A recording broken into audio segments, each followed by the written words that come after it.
welcome to our program, Uncommon Conversations. My name is Bobby Becker. I am the Senior Minister at Namaste Center for Spiritual Living. Our program includes conversations with spiritual leaders, spiritual seekers, and community leaders on strategies and tools that support creating a world that is personally more positive and contributes to an increasingly loving world. Thank you for joining me. Our guest today is Derek Raymond. Derek is a trained spiritual coach with experience facilitating workshops, giving inspirational talks, and he has a strong background in metaphysics, and he's been trained in how to use meditation, prayer, and counseling to facilitate great change with his clients. He's a student of all faiths and follows many modern religions in the New Thought umbrella. He's currently studying to become a minister and counselor of the spiritual text, A Course in Miracles. For more information, you'll see a link at the end of this program. Thank you. Tell me a little bit about your journey and tell me about some of the practices in your own life that enhance your spiritual journey. For sure. So when I first got into spirituality, it was through the film The Secret, right? And I started watching that, and I started trying to kind of like control my thinking so I can attract the things that I wanted for myself.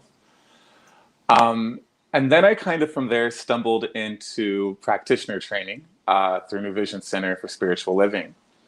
And we're talking about Centers for Spiritual Living, which is religious science, correct? Correct. Okay. And I stumbled in there, start taking classes, start becoming a practitioner. And the thing that was like the hardest thing to do was commit to the daily prayer and meditation practices. I didn't grow up in a religious household, so I didn't really have an idea of what prayer exactly was. So here I am at New Vision Center, and I'm studying affirmative prayer.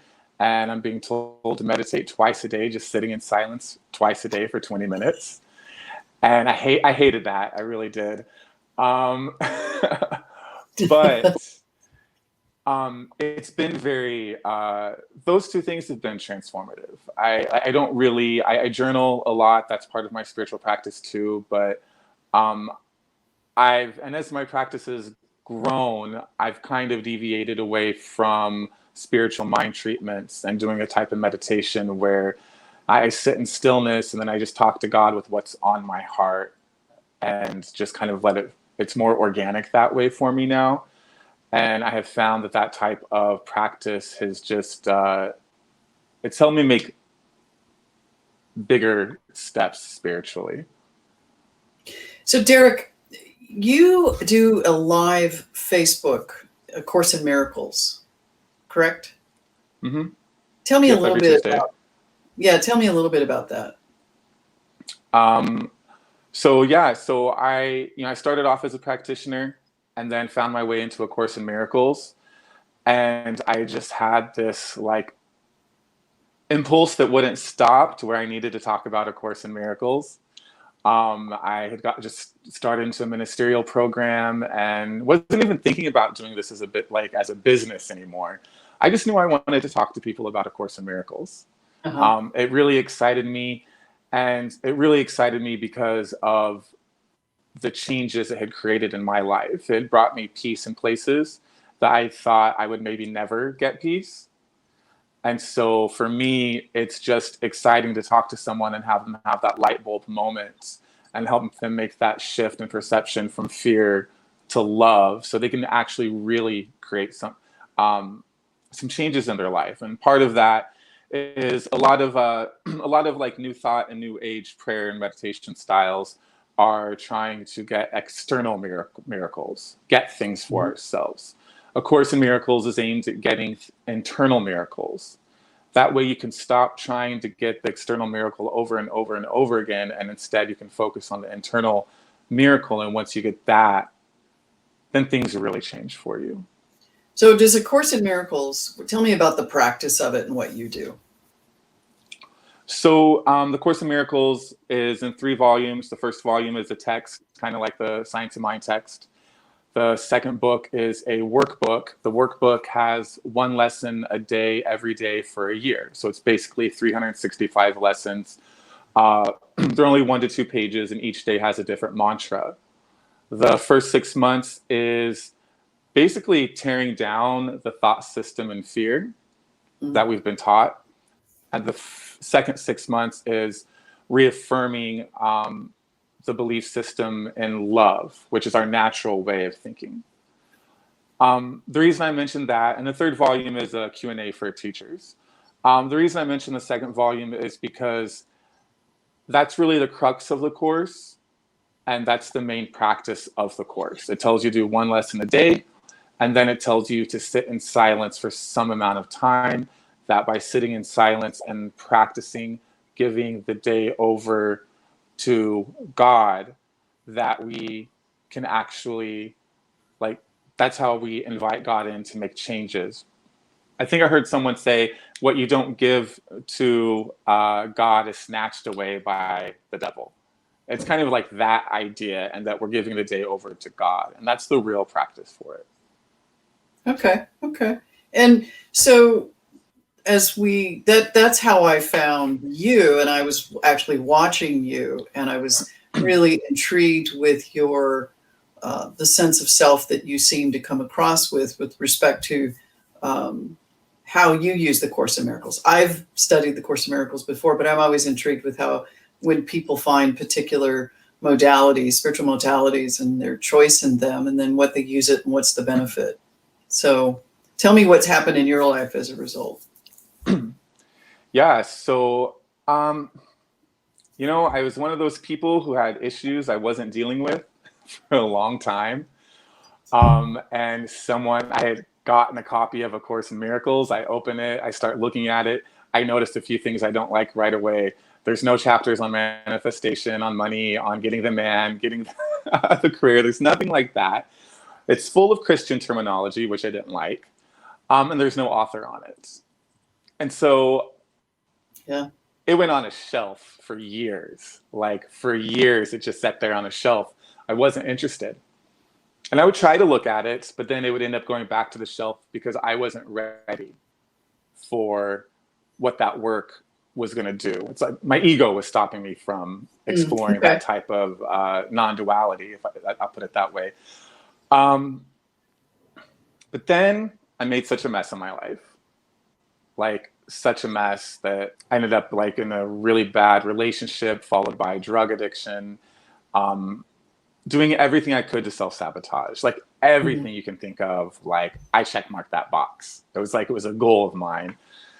And then I remember one weekend coming down from using drugs and just living the way I was, and just laying in bed and just saying to myself, in a prayer-like manner, whoa, I don't know what I'm doing. My best thinking has gotten me here. I'm done. Like, this doesn't work. I came to a real clear understanding that my life wasn't working. And I remember very clearly saying, dear God, I don't know what I'm doing. I give it over to you. What would you have me do? That was a big shift in my life. I got up, I walked over I had 6 U-Haul boxes of spiritual books I hadn't read in years. And I opened the top one, and there sat A Course in Miracles. And I read from the introduction. And the introduction ends with, herein lies the peace of God. And I was like, that's what I need. I don't care about money right now. I don't care about relationships. I don't care about looking good. None of that. I want peace. And it started right there. And my life has been so peaceful since then, because it's given me the tools to handle adversity when the bad things of life happen. So, as in the Course in Miracles, so one of the things we've also talked about is the fact that besides the Course in Miracles, one of the things that you've had most of your, I'm guessing, adult life is a mentor in your life. So can you talk to me about that particular tool that you use? Tell me about when you started using one and how it's evolved and what's the benefit in it. Yeah.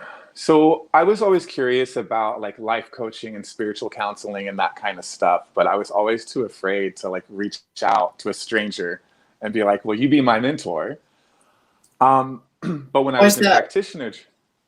hmm, the whole all of spirituality was new to me at the time, and I think I kind of had, um, you know, an idea that maybe they just wanted to take my money, maybe.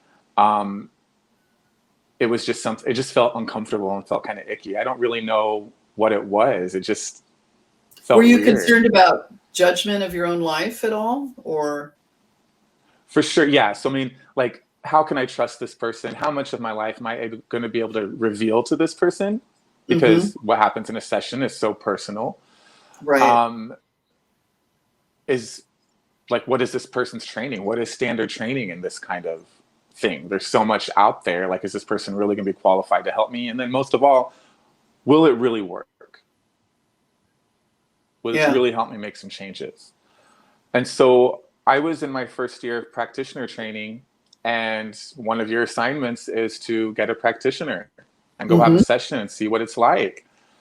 And I knew who I was going to go to. There was a sexy redheaded practitioner at our center, and I knew I got along with her well. Like we like on a friend level, we got along well, and I liked what I saw from her. So I hit her up and was like, "I want to do a session with you." She went on to be my practitioner for about 9, 10 years. Wow. Yeah. I don't know if I was someone not in practitioner training, what it would have taken to get me to take that step. But I'm really glad I did. And the reason for that is that having a practitioner or spiritual mentor, like whatever it's called, for whoever is watching this, um, it's important because you get spiritual accountability. hmm You get someone who's going to say, well, Derek, you're saying this problem's going on. What's your meditation and prayer practice like?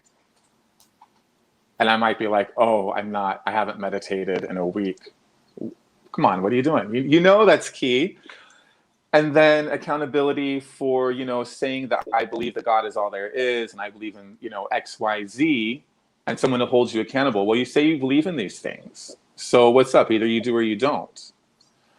And then also, I think that having a practitioner, for me personally, it's an atmosphere where you can't lie. Not to say that somebody's going to show up to a practitioner session to lie. That'd be ridiculous to pay Right. someone money just to lie to them, right? But the right practitioner sits in an atmosphere where you're honest on a different level. Where like you're really, really honest because you're not being judged. This person's here to support you. I wonder, like with a mentor, at least in my own life, sometimes it's the asking the right questions and not staying at the surface. So I imagine a mentor coach sees something and might go a little deeper in places that we may not go. Yeah, absolutely. I mean, I remember sitting with my mentor on many occasions and telling her, oh, this problem's happening. I'm having this problem with this relationship, or I'm having this money problem, whatever it is. And she would call me on my BS and be like, that that's not it. That that's just the effect. What's the cause? And walk me back to the cause. Walk me back further than I'm comfortable even going. And there's kind of like, I know we've had a good session when at the end I kind of have this like glazed over look, like kind of like, whoa, like I didn't even like expect it to go here. And more often than not, it ends up being connected to some feeling of I'm not enough and I'm not valuing myself or something like that, depending on what's going on in the situation and what lies I've been telling myself. That's the good thing too, is that we can just freely tell ourselves lies and stories about things. And a practitioner who has no attachment to your BS can say, yeah, that's just not true. How do you, from the point you chose a mentor, then how do you choose one now? Is it, you said for about 9 years you had that mentor. So who do you have, not who, but what's the person like that's your mentor today? And how did you choose that person? Yeah. So I'm currently enrolled in the Pathways of Light Spiritual College to become a minister, and my focus is now on A Course in Miracles. So I decided about a year ago to start seeing someone whose focus was A Course in Miracles. Okay. I wanted to try something new, something different, and in the philosophy that that I'm studying right now. And I went on to a website that had a list of ministers within this organization. It's very intuitive, because I'm looking at photos and I'm looking at their little sound bite about their business. I'm going to their websites, and I just was clicking and browsing until I found a woman that I just saw her, and I knew that was that was the one. But part of it was like listening to, like, she had a book out, so I read through her book. I listened to her podcast. I saw what she was doing in the world. I listened to her videos. I think I even watched some testimonials of her clients, and that's what really helped me in making that decision. She was very bubbly, had a great personality. Like, she was obviously skilled and took the work very seriously based on what I could see online. And then when I had my initial call, because most coaches and mentors, they'll have an initial call with you before you go into any like paid sessions or anything like that. And I had an initial free call, and I told her what was going on in my life. And what was really cool about that is we noticed synchronicities in our lives. Mm-hmm. One of the things that's important when you're selecting a mentor or teacher is that you choose someone who is just a couple steps ahead of you. Yeah. You don't want someone who's behind you, and you don't want someone who's light years ahead of you. It's only someone who's a couple steps ahead that can reach back and grab your hand and kind of like help you up the staircase.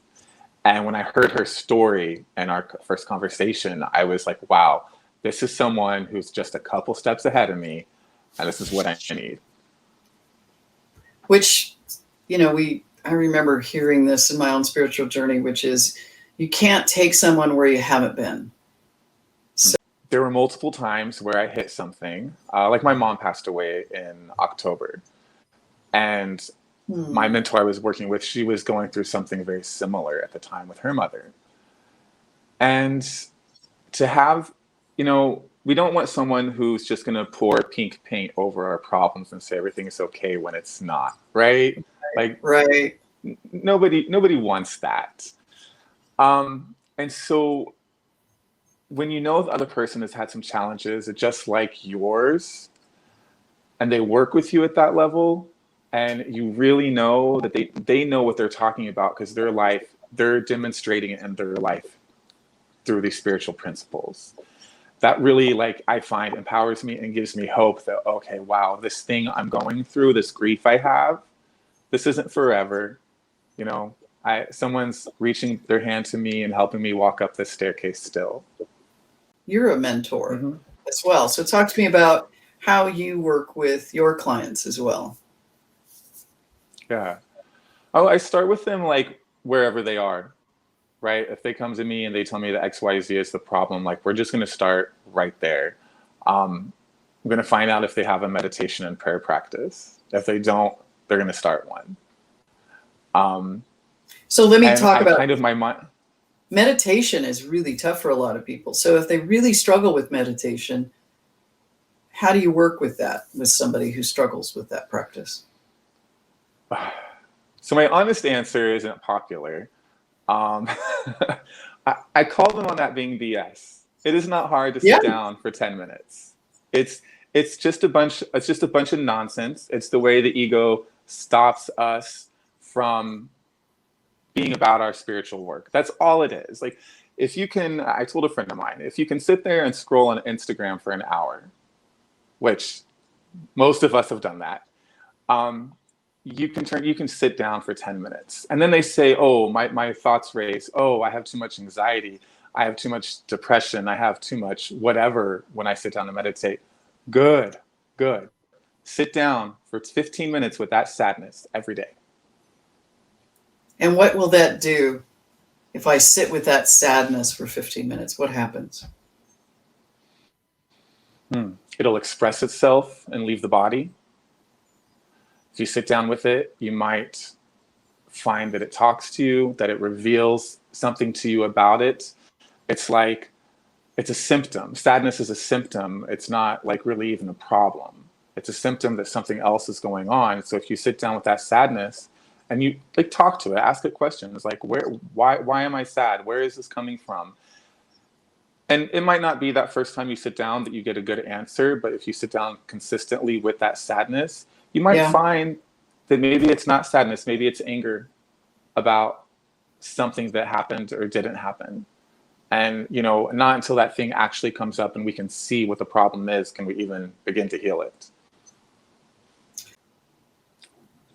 Being able to respond to life from my spiritual ideas and truths. That's my goal. That's where I try to live, is that when something happens, you know, I get into an argument with someone, well, spiritually, I know that that person is perfect, whole, and complete at the soul level, right?